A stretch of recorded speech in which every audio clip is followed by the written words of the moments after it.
Hi friends, ഇന്ന് നമ്മൾ തയ്യാറാക്കാൻ പോകുന്നത് നമ്മുടെ വീട്ടിലൊക്കെ ചപ്പാത്തി ബാക്കി വന്നാൽ അതുകൊണ്ട് തയ്യാറാക്കാൻ പറ്റുന്ന നല്ലൊരു സ്വീറ്റ്സാണ്. കുട്ടികൾക്കൊക്കെ ഒരുപാട് ഇഷ്ടമുള്ള ഒരു സ്വീറ്റ്സാണിത്. അപ്പോൾ എല്ലാവരും വീഡിയോ സ്കിപ്പ് ചെയ്യാതെ കാണുക. വീഡിയോ ഇഷ്ടമായി കഴിഞ്ഞാൽ ലൈക്ക് ചെയ്യാനും ഷെയർ ചെയ്യാനും കമൻറ്റ് ചെയ്യാനും പിന്നെ നമ്മുടെ ചാനൽ ആദ്യമായിട്ട് കാണുന്ന ആരെങ്കിലും ഉണ്ടെങ്കിൽ ഒന്ന് സബ്സ്ക്രൈബ് ചെയ്ത് സപ്പോർട്ട് ചെയ്യാനും മറക്കരുത്. അപ്പോൾ നമുക്ക് നേരെ വീഡിയോയിലേക്ക് പോകാം. അപ്പോൾ അതാ ഞാൻ ഇവിടെ 3 ചപ്പാത്തി എടുത്തിട്ടുണ്ട്. ഇത് ഫ്രഷ് ആയിട്ടുള്ള ചപ്പാത്തിയാണ് കേട്ടോ. അപ്പോൾ ഇനി ഈ ചപ്പാത്തി നമുക്കൊന്ന് ഗ്രേറ്റ് ചെയ്തെടുക്കണം. അതിനുവേണ്ടി ഞാൻ എടുത്തിരിക്കുന്നത് ഇതേ രീതിയിലുള്ള ഗ്രേറ്ററാണ്. നമ്മുടെ എല്ലാവരുടെയും വീടുകളിൽ കാണും ഇത്തരം ഒരു ഗ്രേറ്റർ. ഇനി ഇതല്ലെന്നുണ്ടെങ്കിൽ ഇതിൻ്റെ കുറച്ചുകൂടെ വലിപ്പമുള്ള ഗ്രേറ്ററുണ്ട്, ഇതേപോലുള്ളത്. അപ്പോൾ നമ്മൾ ആദ്യം എടുത്തതിനെക്കാട്ടിൽ കുറച്ചുകൂടി വലിപ്പമുണ്ട് ഇതിന്. അപ്പോൾ ഇതിൽ വെച്ച് ചെയ്താലും മതി. അതല്ലെന്നുണ്ടെങ്കിൽ ഇതിന് തന്നെ കുറച്ചുകൂടി വലിപ്പമുള്ള ഹോൾസ് ഉള്ള ഗ്രേറ്റർ ഉണ്ട്, അതാ കണ്ടില്ലേ. അപ്പോൾ ഇതിലേതാ സൗകര്യം എന്ന് വെച്ചാൽ നമുക്കത് ഗ്രേറ്റ് ചെയ്തെടുക്കാവുന്നതാണ്. ഞാനിപ്പം ഇതിൻ്റെ തന്നെ ആദ്യം കാണിച്ച ചെറിയ ഹോൾസിൽ വെച്ചാണ് ഗ്രേറ്റ് ചെയ്തെടുക്കുന്നത്. അപ്പം നമ്മൾ എടുത്തിട്ടുള്ള ചപ്പാത്തി ഇതേപോലെ ഒന്ന് ഫോൾഡ് ചെയ്ത് കൊടുത്തിട്ട് നമ്മുടെ കയ്യിലൊന്ന് മുറുകെ പിടിക്കാൻ പരുവത്തിന് ആ രീതിയിലൊന്ന് വെച്ച് കൊടുത്തിട്ട് നമുക്കൊന്ന് ഗ്രേറ്റ് ചെയ്തെടുക്കാം. ഇനി നമ്മുടെ കയ്യിൽ ഈ ഗ്രേറ്റർ ഇല്ലെന്നുണ്ടെങ്കിൽ ഞാൻ വേറൊരു ടിപ്പ് പറഞ്ഞുതരാം. നമ്മുടെ മിക്സിയുടെ ചെറിയ ജാറുണ്ടല്ലോ, അതിലേക്ക് നമ്മുടെ ചപ്പാത്തി ചെറിയ പീസായിട്ട് മുറിച്ചിട്ടിട്ട് ജസ്റ്റ് ഒന്ന് ക്രഷ് ചെയ്യുക, ഒറ്റ സെക്കൻഡ് ഒന്ന് ക്രഷ് ചെയ്യുക. അങ്ങനെ ഒന്ന് ചെയ്തെടുത്താലും മതി. അപ്പോൾ ഞാൻ ഒരു ചപ്പാത്തി ഒന്ന് ഗ്രേറ്റ് ചെയ്തെടുത്തിട്ടുണ്ട്, ഇതാ കണ്ടില്ലേ. ഇനി നമ്മുടെ ബാക്കി 2 ചപ്പാത്തിയും കൂടെ വളരെ പെട്ടെന്ന് തന്നെ ഒന്ന് ചെയ്തെടുക്കാം. ഇനി ഞാനൊരു കടായി അടുപ്പത്ത് വെച്ച് കൊടുത്തിട്ടുണ്ട്. അതിലേക്ക് ഞാൻ 1 ടീസ്പൂൺ നെയ്യാണ് ചേർത്ത് കൊടുക്കുന്നത്. ഇനി നമ്മൾ എടുത്തു വെച്ചിരിക്കുന്ന ആ ചപ്പാത്തിയുടെ കൂട്ട് ഇതിലേക്ക് ഇട്ട് കൊടുക്കുകയാണ്. എന്നിട്ട് നല്ലതുപോലെ ഒന്ന് റോസ്റ്റ് ചെയ്തെടുക്കണം. ആദ്യം നമുക്ക് ഒന്ന് മീഡിയം ഫ്ലെയിമിൽ വെച്ച് കൊടുത്തിട്ട് ഒന്ന് റോസ്റ്റ് ചെയ്തെടുക്കുക. അതിനുശേഷം നല്ലതുപോലെ ഒന്ന് ചൂടായ ശേഷം ലോ ഫ്ലെയിമിലോട്ട് മാറ്റിയിട്ട് നല്ലതുപോലെ റോസ്റ്റ് ചെയ്തെടുക്കണം. ഇതൊന്ന് ക്രിസ്പി ആയിട്ട് കിട്ടണം കേട്ടോ. അത്രയും നേരം വരെ നമ്മളിതൊന്ന് റോസ്റ്റ് ചെയ്തെടുക്കണം. അപ്പോൾ ഇതിൻ്റെ കളറൊക്കെ ഒന്ന് മാറി വന്നിട്ടുണ്ട്. ഞാനൊരു 4 മിനിറ്റ് എടുത്തിട്ടുണ്ട് ഇതൊന്ന് റെഡിയാക്കി എടുക്കാനായിട്ട് കേട്ടോ. ആദ്യം നമ്മൾ കുറച്ച് നേരം ഒരു മീഡിയം ഫ്ലെയിമിൽ വെച്ച് കൊടുത്തിട്ട് പിന്നീട് നമുക്ക് ലോ ഫ്ലെയിമിൽ വെച്ച് കൊടുത്തിട്ട് ഇതുപോലെ ഒന്ന് റോസ്റ്റ് ചെയ്തെടുത്താൽ മതി. ഇനി നമുക്ക് സ്റ്റൗ ഓഫ് ചെയ്തിട്ട് ഇതൊന്ന് ചൂടൊക്കെ ഒന്ന് ആറാനായിട്ട് മാറ്റി വെക്കാം. ചൂടൊക്കെ ഒന്ന് മാറി വരുമ്പോഴേക്കും കുറച്ചുകൂടി ഇത് ക്രിസ്പി ആയിട്ട് കിട്ടും. അപ്പോൾ ചൂടൊക്കെ ഒന്ന് മാറി വന്നിട്ടുണ്ട്. ഇനി നമുക്ക് നമ്മുടെ മിക്സിയുടെ ചെറിയ ജാറിലേക്ക് ഇട്ട് കൊടുത്തിട്ട് ഇത് നല്ലതുപോലെ ഒന്ന് പൊടിച്ചെടുക്കണം. അപ്പോൾ നല്ല രീതിയിലൊന്ന് പൊടിച്ചെടുത്തിട്ടുണ്ട്. നമ്മൾ ആദ്യം തന്നെ അത് റോസ്റ്റ് ചെയ്യുമ്പോൾ നല്ല രീതിയിൽ റോസ്റ്റ് ചെയ്തെങ്കിൽ മാത്രമേ ഇതുപോലെ പൊടിഞ്ഞ് കിട്ടത്തുള്ളൂ കേട്ടോ. ഇനി ഞാനിതൊരു ബൗളിലേക്കൊന്ന് മാറ്റുന്നുണ്ട്. ഇനി ആവശ്യമായിട്ടുള്ളത് കുറച്ച് മിൽക്ക് പൗഡറാണ്. ഞാൻ ഒരു 2 ടേബിൾ സ്പൂൺ മിൽക്ക് പൗഡർ എടുത്തിട്ടുണ്ട്. ഇത് നമുക്കിപ്പോൾ കടകളിലൊക്കെ ചെറിയ പാക്കറ്റിൽ കിട്ടുന്നതാണ് 10 രൂപയ്ക്ക്. അങ്ങനത്തെ ഒരു 2 പാക്കറ്റാണ് ഞാൻ എടുത്തിട്ടുള്ളത് കേട്ടോ. ഇനി നമ്മുടെ മധുരം ഒന്ന് ബാലൻസ് ചെയ്യാനായിട്ട് 1 പിഞ്ച് ഉപ്പൊന്ന് ഇട്ട് കൊടുക്കാം. ഒരുപാടൊന്നും വേണ്ട. നമ്മുടെ ആ പാൽപ്പൊടിയുടെ ഒക്കെ ഒരു മധുരം ഒന്ന് ബാലൻസ് ചെയ്യുന്നതിന് വേണ്ടി കുറച്ച് മാത്രമേ ഇട്ട് കൊടുക്കുന്നുള്ളൂ. അപ്പോൾ ഇനി ഇതെല്ലാം കൂടെ ചേർത്ത് നല്ല രീതിയിലൊന്ന് മിക്സ് ചെയ്ത് കൊടുക്കുന്നുണ്ട്. ഇനി നമുക്കിത് ചപ്പാത്തിക്കൊക്കെ കുഴയ്ക്കുന്നത് പോലെ നല്ലതുപോലെ ഒന്ന് കുഴച്ചെടുക്കണം. അതിനുവേണ്ടി ഞാൻ എടുത്തിട്ടുള്ളത് 1 ഗ്ലാസ് പാലാണ്. ഇത് നല്ല തിളപ്പിച്ച പാലാണ് കേട്ടോ. എന്നിട്ട് ചെറിയ ചൂടോടുകൂടിയാണ് ഞാനിത് ഒഴിച്ചു കൊടുക്കുന്നത്. ചെറിയ ചൂടോടുകൂടി നമ്മളിത് കുഴച്ചെടുക്കാമെങ്കിൽ നല്ലതുപോലെ സോഫ്റ്റ് ആയിട്ട് കിട്ടും നമ്മുടെ ഈ ഡോയെ. ഈ പാല് കുറേശ്ശെ ഒഴിച്ചു കൊടുത്തിട്ട് നമുക്കത് നല്ലതുപോലെ ഒന്ന് മിക്സ് ചെയ്ത് കൊടുത്ത ശേഷം കൈകൊണ്ട് തന്നെ നല്ലതുപോലെ ഇതൊന്ന് കുഴച്ചെടുക്കണം. നല്ല സോഫ്റ്റ് ആയിട്ട് തന്നെ കിട്ടണം കേട്ടോ. കുറേശ്ശെ മാത്രമേ നമ്മൾ ചേർത്ത് കൊടുക്കാവൂ, ഒന്നിച്ചൊഴിച്ചു കൊടുക്കരുത്. ഇതിനകത്ത് നല്ലതുപോലെ വെള്ളം പിടിക്കും. അതുകൊണ്ട് നമ്മൾ എടുത്തിട്ടുള്ള ആ മുഴുവൻ പാലും നമുക്കിതിനായിട്ട് ആവശ്യമായിട്ട് വരും കേട്ടോ. അപ്പോൾ ഞാനിതൊന്ന് കുഴച്ചെടുത്തിട്ടുണ്ട്. ഇനി നമ്മൾ ഈ കുഴച്ചു വെച്ചിരിക്കുന്ന മാവിൽ നിന്നും കുറേശ്ശെ മാവ് വളരെ കുറച്ച് മാത്രം എടുത്താൽ മതി.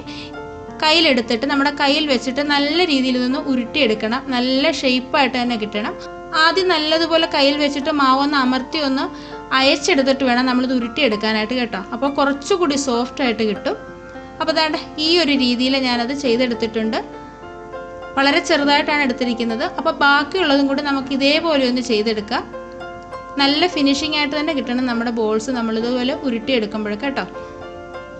അപ്പോൾ ഞാൻ എല്ലാം ഒന്ന് ഇതേപോലെ ബോൾസ് ആക്കി വെച്ചിട്ടുണ്ട്. അപ്പോൾ ഇനി ഇതൊരു 10 മിനിറ്റ് നമുക്കൊന്ന് റെസ്റ്റ് ചെയ്യാനായിട്ട് വെക്കാം. അപ്പോൾ നമുക്കൊന്ന് അടച്ചു വെച്ച് കൊടുക്കണം, അല്ലെങ്കിൽ ഇത് ഉണങ്ങിപ്പോകും. ഇല്ലെന്നുണ്ടെങ്കിൽ നമ്മുടെ ആ സീഡ്സ് നല്ല പെർഫെക്റ്റ് ആയിട്ട് നമുക്ക് കിട്ടത്തില്ല. ഇനി ഒരു കടായി അടുപ്പത്ത് വെച്ചിട്ട് അതിലേക്ക് 1 കപ്പ് പഞ്ചസാര ചേർത്ത് കൊടുക്കുന്നുണ്ട്. പഞ്ചസാര എടുത്ത അതേ അളവിൽ തന്നെ ഞാൻ അതിലേക്ക് വെള്ളവും കൂടി ചേർത്ത് കൊടുക്കുന്നുണ്ട്. നമുക്ക് ഷുഗർ സിറപ്പ് ഉണ്ടാക്കി എടുക്കാനായിട്ടാണ് കേട്ടോ. ഇനി ഇത് നല്ല രീതിയിലൊന്ന് തിളപ്പിച്ചെടുക്കണം. പഞ്ചസാരയൊക്കെ നല്ലതുപോലെ മെൽറ്റായിട്ട് കിട്ടണം. ഇത് നമുക്ക് ഒരു നൂൽ പരുവത്തിലൊന്നും എടുക്കേണ്ട ആവശ്യമില്ല. നമ്മുടെ കയ്യിലൊന്ന് ചെറുതായിട്ടൊന്ന് ഒട്ടിപ്പിടിക്കുന്ന പരുവം മാത്രം മതി. ഒരുപാടങ്ങ് ഒട്ടിപ്പിടിക്കരുത്, ചെറുതായിട്ട് ഒന്ന് ഒട്ടിപ്പിടിക്കുന്ന ആ രീതിയിൽ മാത്രം ചെയ്താൽ മതി കേട്ടോ. ഇനി ഞാനതിലേക്ക് ചെറിയൊരു ഫ്ലേവറിന് വേണ്ടി ഒരു ഏലക്ക പൊടിച്ചതിട്ട് കൊടുക്കുന്നുണ്ട്. അപ്പോൾ അതും കൂടി ചേർത്ത് ഒന്ന് ഇളക്കി ചേർത്തിട്ട് നമുക്കൊന്ന് തയ്യാറാക്കിയെടുക്കാം.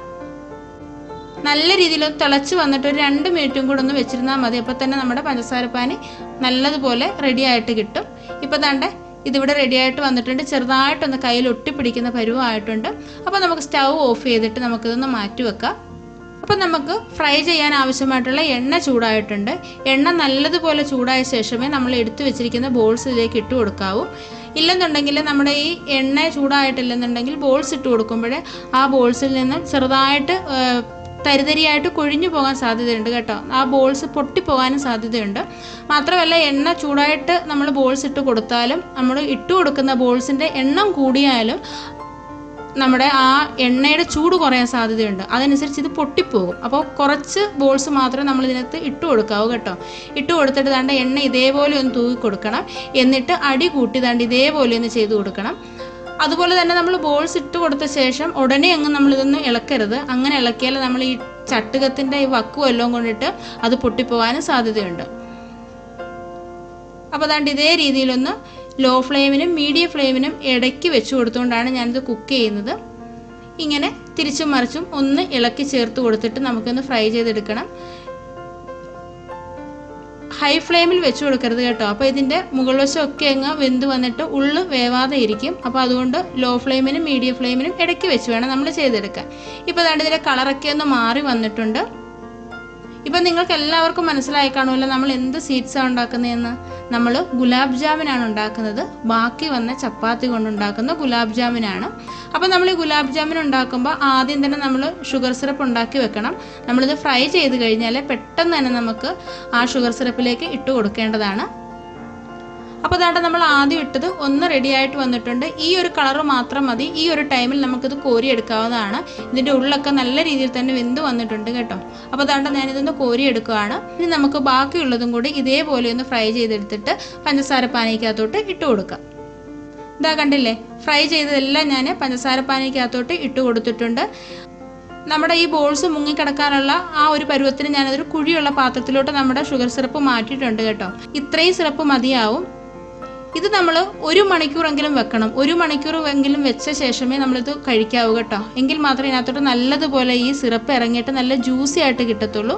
1 മണിക്കൂറെന്നല്ല, നമ്മൾ ഉണ്ടായിക്കഴിഞ്ഞാൽ പിറ്റേ ദിവസമാണ് ഇത് എടുക്കേണ്ടത്. പിന്നെ ചെറിയ കുട്ടികളൊക്കെ ഉള്ളിടത്ത് പിറ്റേ ദിവസത്തേക്കൊന്നും വെച്ചേക്കാൻ കാണില്ല.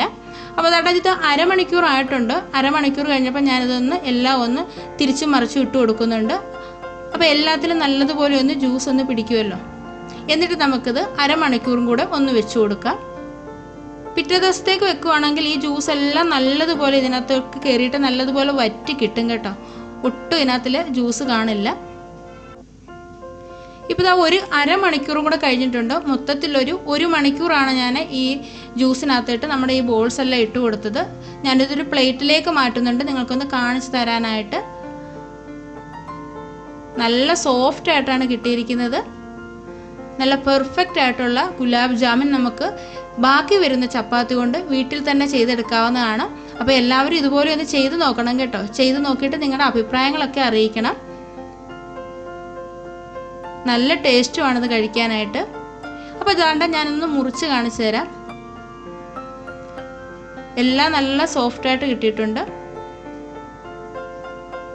ഇതാ കണ്ടില്ലേ.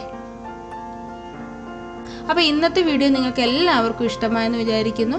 വീഡിയോ ഇഷ്ടമായിട്ടുണ്ടെങ്കിൽ ലൈക്ക് ചെയ്യാനും ഷെയർ ചെയ്യാനും കമൻറ്റ് ചെയ്യാനും പിന്നെ നമ്മുടെ ചാനൽ ആദ്യമായിട്ട് കാണുന്നവരാരെങ്കിലും ഉണ്ടെങ്കിൽ ഒന്ന് സബ്സ്ക്രൈബ് ചെയ്യാനും മറക്കരുത്.